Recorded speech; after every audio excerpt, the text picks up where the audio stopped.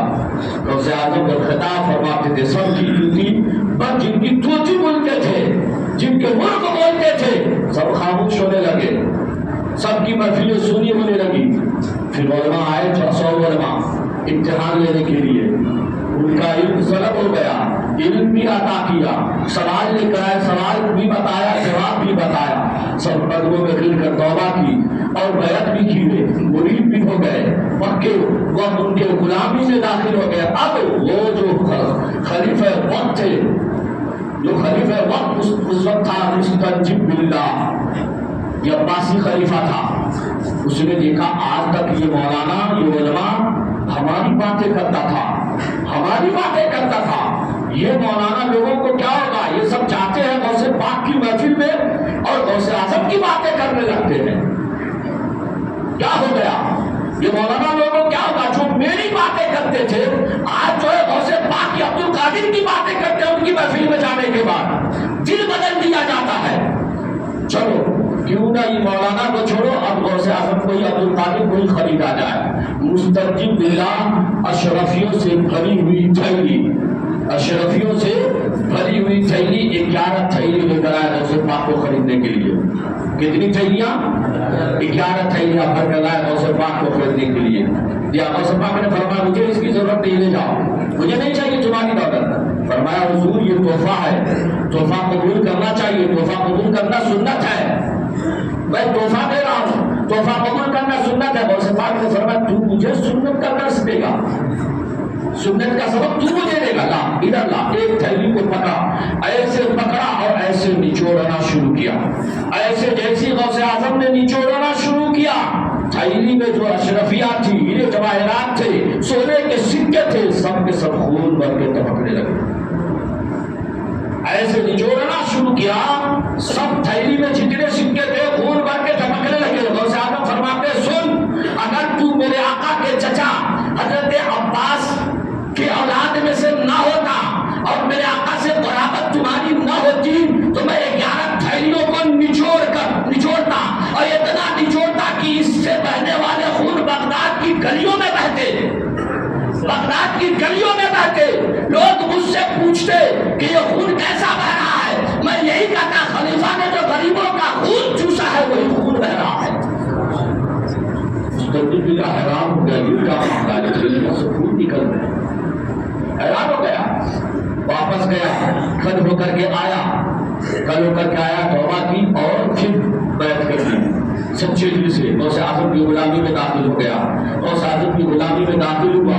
اس کے بعد اپنی پگڑی غوث اعظم کے قدموں میں رکھ دیا، اپنی پگڑی غوث اعظم کے قدموں میں رکھ دیا اور کہا حضور یہ عراق ہے، یہ نجف ہے، یہ فلاں جگہ ہے، یہ فلاں جگہ ہے، یہ قادسیہ، یہ فلاں، یہ فلاں، ان جگہوں پہ فلاں فلاں گورنر اور حکمراں ہم نے مقرر کی ہے، آپ بتائیں کیا کیا جائے، کیا یہ صحیح ہے؟ غوث اعظم فرماتے سب کو معزول کر دو، سب کو معزول کر دو، سب کو ہٹاؤ اس کے منصب سے. کہا حضور پھر وہاں پہ آخر کون جائیں گے، کون حکومت کا معاملہ وہ سنبھالیں گے؟ کہا وہ دیکھو وہ کونے میں بیٹھا ہے اسے لے لو، وہ کونے میں بیٹھا ہے اسے لے لو، ادھر بیٹھا ہے کونے میں اسے لے لو، ادھر کونے میں بیٹھا اسے لے لو، اسے فلاں جگہ بھیج دو، اسے فلاں جگہ بھیج دو، اسے فلاں جگہ، اسے فلاں جگہ، اسے فلاں جگہ بھیج دو. مستجیب باللہ خلیفہ وقت کہنے لگا حضور یہ لوگ تو ایسے ہیں جو خلافت سے واقف نہیں ہے، حکومت سے واقف نہیں، سیاست سے واقف نہیں، کیسے حکومت کر پائیں گے؟ غوث اعظم فرماتے سنو، مخلوق خدا کی دیکھ ریکھ اور رعایا کی صحیح طور پہ خیال رعایا کا وہی رکھ سکتا ہے جس کے دل میں خدا کا خوف ہوگا. تم نے جسے بیٹھایا ہے ان کے دلوں میں خدا کا خوف نہیں. میں جن کا نام لے رہا ہوں انہیں میں نے خدا کے خوف کی گھونٹ پلائی ہے، خدا کے خوف کی گھونٹ پلائی ہے. تم انہیں وہاں بھیج دو، مخلوق خدا کی خدمت ہوتی رہے گی. یہ غوث اعظم ہے. 5 خلفاء کو آپ نے دیکھا ہے، 5 خلفاء کو، اور آپ جب بیان کرتے تھے تو یہ خلفاء بڑے بڑے امیروں کو ایسے نہیں کہتے تھے، او کھجور کے تنے، ایسے بات کرتے تھے، سدھر جا سدھر جا ورنہ قتل کر دوں گا. غوث اعظم فرماتے اور وہ جانتے تھے کہ قتل کرنے کے لیے ان کو ہمیں مارنے کے لیے، قتل کرنے کے لیے تلوار کی ضرورت نہیں ہے. نظر اٹھا کر دیکھیں کہ ہمارا سر گھر سے جدا ہو جائے گا. غوث اعظم کا نام کوئی ناپاکی میں لے لیتا تھا تو سر قلم ہو جاتا تھا. کوئی ناپاکی حالت میں غوث اعظم کا نام لے لیتا تھا تو سر قلم ہو جاتا تھا. جب نظر ڈالتے تو وہ زندہ رہے، غضب کی نظر جس پہ ڈالتے یا تو جل جائے یا تو سر قلم ہو جائے. سب کانپتے تھے. اس طریقے سے ان خلفاء اور ان بادشاہوں اور امیروں کے سروں پہ سوار ہو کر آپ نے دین حق کی تبلیغ کی ہے. پھر اس کے بعد آپ نے کہا سدھر جاؤ، ابھی بھی جو نہیں سدھرو گے خدا کا عذاب مسلط ہوگا. پھر ٹھیک غوث اعظم کے وصال کے 50 صدی بعد، 50 سال بعد رب نے چنگیزیوں کو مسلط کر دیا. ان پہ چنگیزیوں کو مسلط کر دیا جو پورے بغداد کے نام و نشان مٹا دیا. بغداد شہر کئی مرتبہ مٹے، کئی مرتبہ بسے. تو میرے بھائیو یہ غوث اعظم ہے، وہ غوث اعظم ہے، وہ غوث اعظم ہے. اللہ کا کرم ہے کہ اللہ نے ہمیں ایسے اپنے محبوب بندے کا دامن ہمارے ہاتھوں میں دیا ہے. ان کے در کی غلامی ہمیں دی ہے، ہمیں دی ہے. ہم ان کے دامن سے واپس نہ ہو جائے. جن کی بارگاہ کرنے آتے ہیں، چاند بھی سلامی پیش کرنے آتے ہیں، دن بھی سلامی پیش کر کے نکلتے ہیں، رات بھی سلامی پیش کر کے نکلتی ہے، مہینے سال وقت یہ ساری چیزیں غوث پاک کی بارگاہ میں سلامی پیش کر کے نکلتی ہے۔ کوئی ارادہ کرتا ہے بعد میں، کوئی انسان دل میں کوئی بات سوچتا ہے بعد میں، کوئی کام کرنے کے لیے سوچتا بعد میں ہے، غوث اعظم کو خبر پہلے ہوتی ہے۔ یہ غوث اعظم فرماتے ہیں جب تک میں نہیں چاہتا میرا کوئی نام نہیں لے سکتا، جب تک میں نہیں چاہتا میرا کوئی نام نہیں لے سکتا۔ غوث اعظم فرماتے ہیں کوئی اگر عشاء کے بعد مجھے یاد کرتا ہے تو میں مغرب بعد اسے یاد کر چکا ہوتا ہوں۔ غوث اعظم فرماتے ہیں 70,000 کے مجمع میں لوگوں، میرے نانا نے فرمایا من زار قبری وجبت له شفاعتی، اس پر میری شفاعت واجب ہو گئی جس نے میرے قبر کی زیارت کی۔ تو میرے نانا نے کہا کہ جس نے میری قبر کی زیارت کی اس پہ میری شفاعت واجب ہو گئی۔ آج اس نانا کا نواسا، اس دادا کا پوتا عبد القادر کہہ رہا ہے جو میرے اس خانقاہ کے اس مدرسے کے اس راستے سے گزر جائے گا جنتی ہو جائے گا۔ یہ غوث اعظم ہے جو اس راستے سے گزر جائے گا جنتی ہو جائے گا۔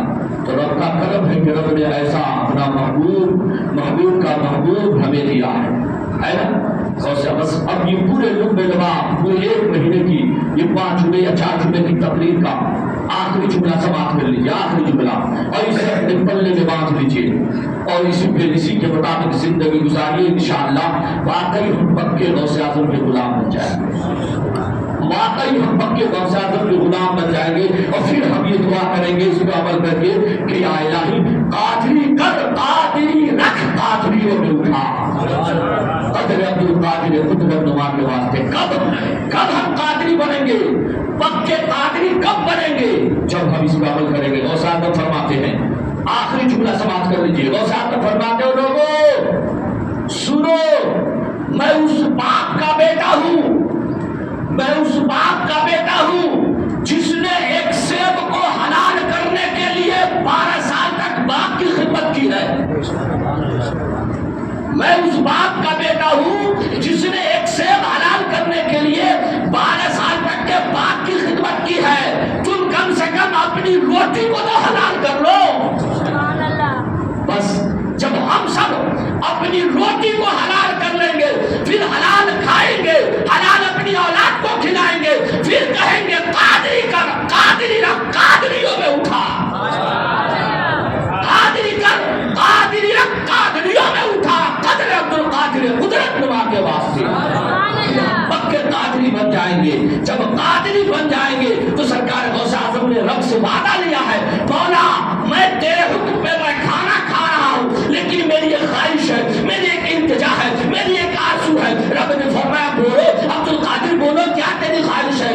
غوث اعظم نے فرمایا مولا جو مجھ سے محبت کرنے والا ہوگا اس کی مغفرت فرما دے۔ رب نے فرمایا عبد القادر جو تیرا ہو گیا وہ میرا ہو گیا۔ اس لیے پکے غوث اعظم کے بن جاؤ، کامیابی تمہاری قدم چومے گی، یہاں بھی کامیاب رہو گے اور وہاں بھی کامیاب رہو گے۔ رب کی بارگاہ میں دعا اللہ تبارک و تعالیٰ ہم مسلمانوں کو سرکار غوث اعظم کی غلامی میں قبول فرمائے، غوث اعظم کے در کی غلامی کا پٹا ہمارے گلے میں ڈال دے۔ وآخر دعوانا الحمدللہ رب العالمین۔ جو خدا سنت پڑھے